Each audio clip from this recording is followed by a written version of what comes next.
జై శ్రీమన్నారాయణ. శ్రీమద్ భగవద్గీత 2వ అధ్యాయం 11వ శ్లోకం. శ్రీ భగవానువాచ అశోచ్యానన్వశోచస్త ప్రజ్ఞావాదశ్చ భాషసే గతాసూన గతాసూంశ్చ నానుశోధంతి పండిత. 2వ శ్లోకం.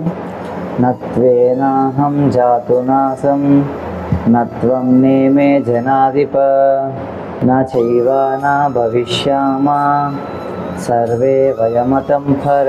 అర్థం: శ్రీకృష్ణ భగవానుడు అర్జునుడితో చెప్తున్నాను అన్నమాట. ఏంటంటే, ఓ అర్జున, నీవు ఒక పండితుల్లాగానే అన్నీ తెలిసిన వాడిలాగానే మాట్లాడుతున్నావు, కానీ ఒక పండితుడు చేయకూడనటువంటి పని నువ్వు చేస్తున్నావు.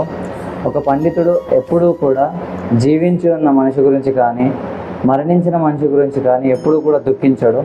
ఆ పనిని నువ్వు చేస్తున్నావు. ఒక పండితుడుగా ఇది నీకు సరైనది కాదు. అలాగే ఈ భూమిపై నీవు కానీ నేను కానీ ఈ రాజులందరూ కానీ ఎప్పటికీ శాశ్వతం కాదు.